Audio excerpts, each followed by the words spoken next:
Hi everyone, I'm Daisy Victoria, and today I'm going to share my history bounding or history-inspired dirndl dress project, which by the way has pockets.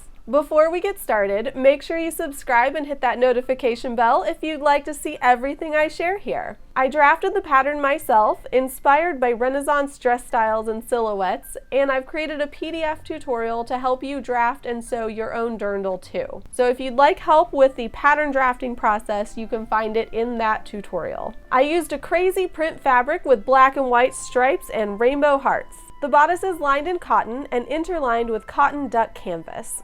After everything was drafted and cut out, I sewed the bodice seams together, treating the fashion fabric and the interlining as a single layer. Though I have 3 layers cut, that means I essentially am only sewing 2, so that's kind of cool.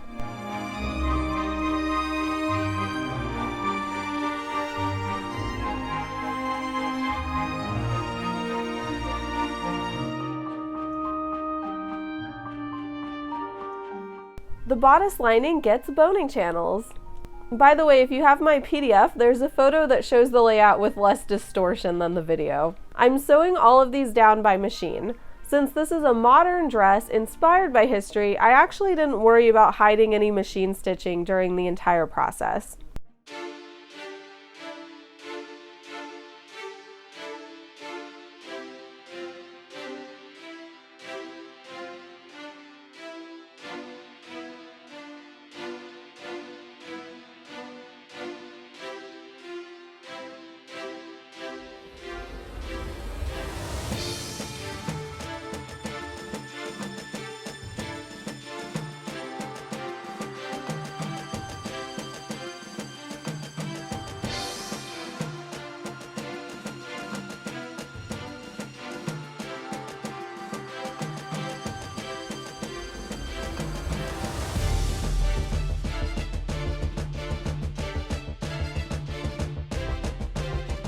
I created my own bias binding using the same black cotton fabric I used for the lining of the bodice. I attached the bias binding to the arm openings by sewing down one end by machine, then folding it over twice and sewing that down again.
I repeated the bias binding process for the neckline of the bodice and then for the front opening edge.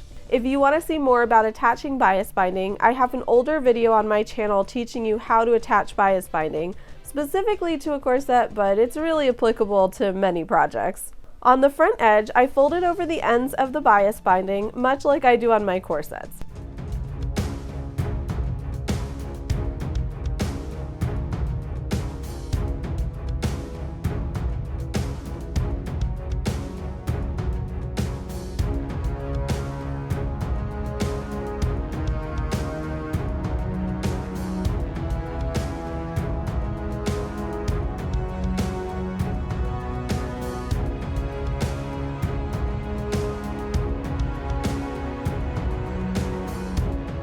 Alright, time for pockets!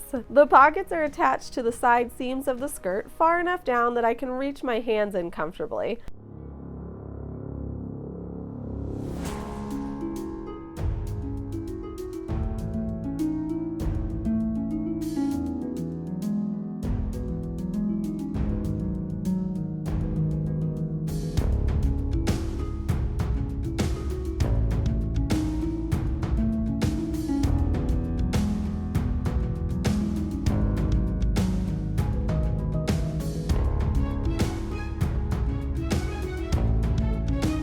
I'm using a serger to finish my seams, and I will link my serger in the description in case you would like to check out your own options. You can also use a zigzag stitch on your regular machine, or you could do a French seam or anything else fancy that you like. I sewed the side seams around the pockets, once again serging.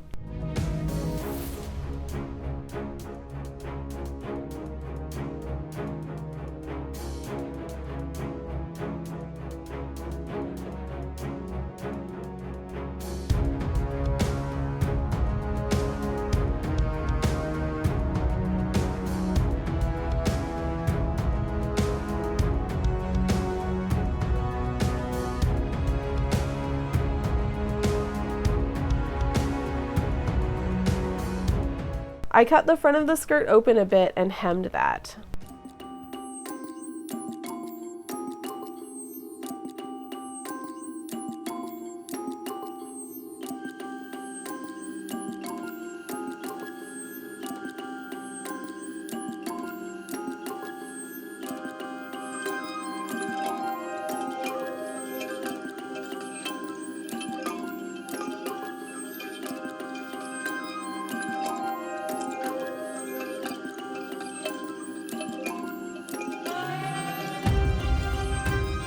Next, I inserted my boning. This is all 1/4 inch and 1/2 inch flat steel boning in pre-cut lengths.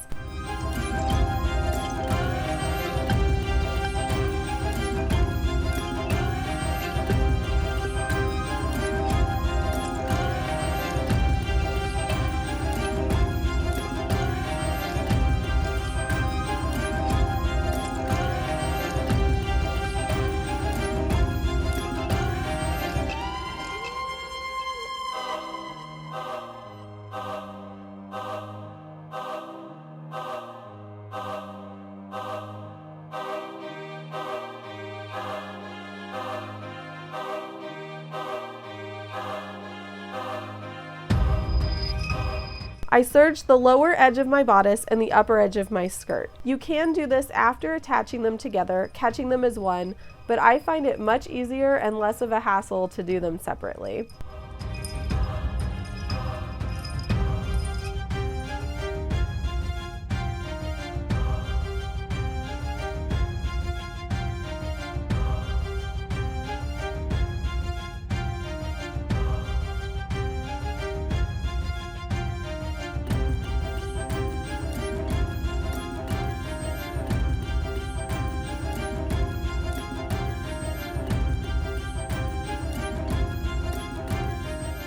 I pleated the skirt onto the bodice using this divide and conquer method you've probably seen me do before if you've been here a while.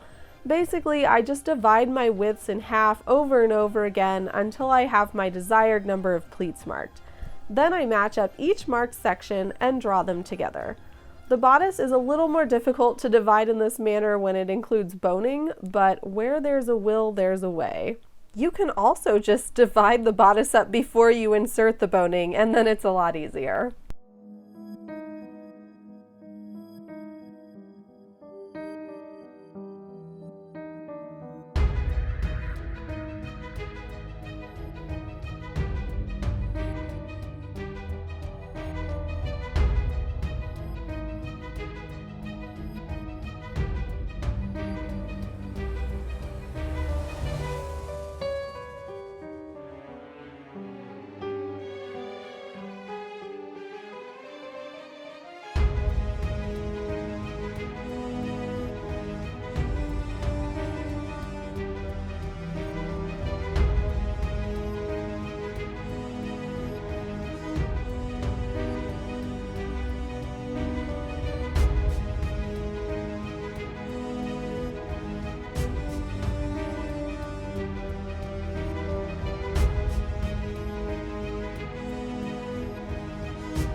After marking all of my pleats, I matched them up and pinned them all down.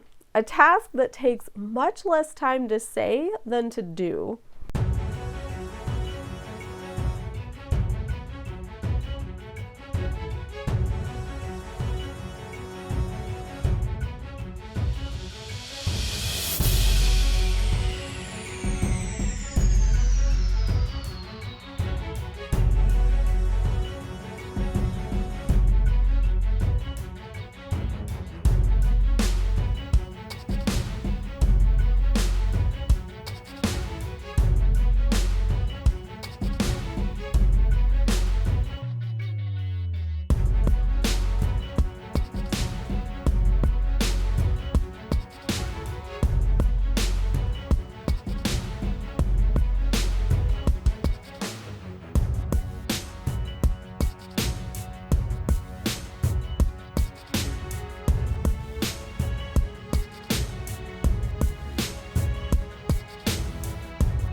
I changed the direction of the pleats at the center back so that way they fall symmetrically on both sides of the dress.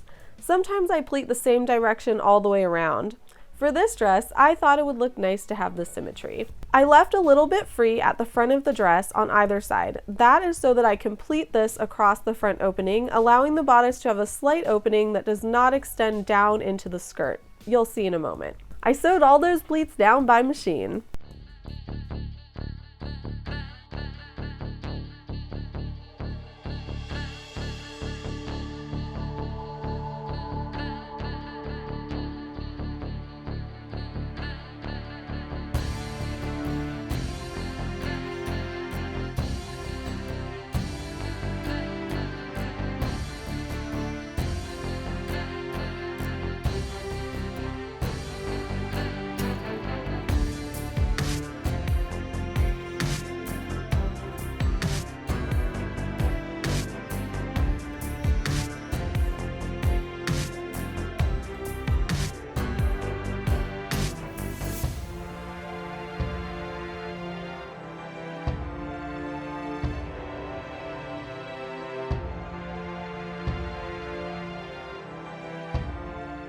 I hem the dress by folding over twice. I like to use this little metal gauge tool to help with hemming, so that way I can check periodically that I have it folded consistently.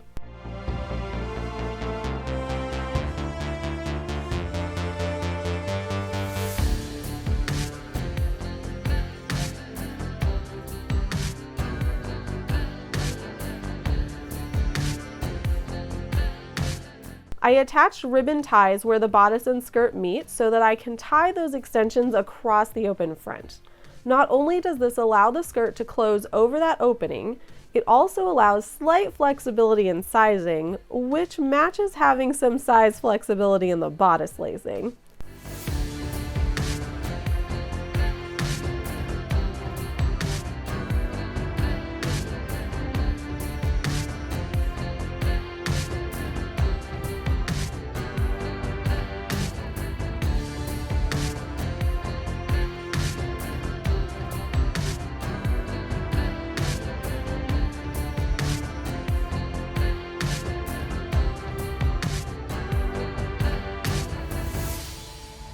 Speaking of bodice lacing, that's all that was left on the technical sewing side. I marked placement for my lacing rings and sewed them on by hand. Because I was originally inspired by Renaissance silhouettes, I chose to go with spiral lacing for my dress, which uses a single lacing string alternating sides, like a spiral.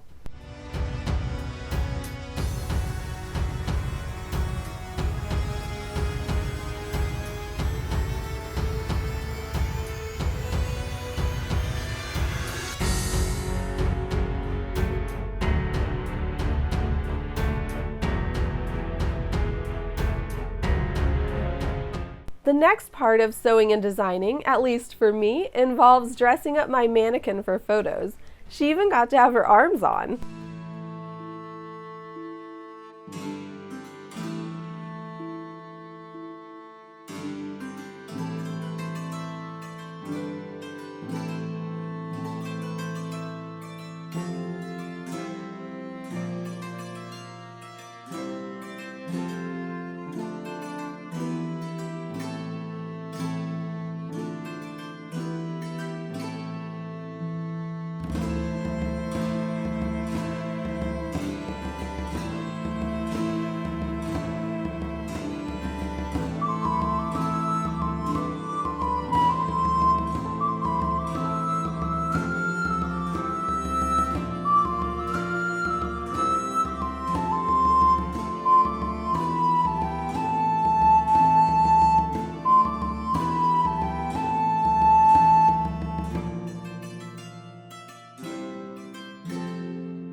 I tried it out with the top I wanted to wear under the dress, though I'm not sure who wears it better, her or me. And finally, putting the dress on myself. The bodice laces up in the front, and then the ribbon ties secure the skirt across the opening. And then I'm just like a misplaced, half-modern, half-historical kid who fits right into history bounding.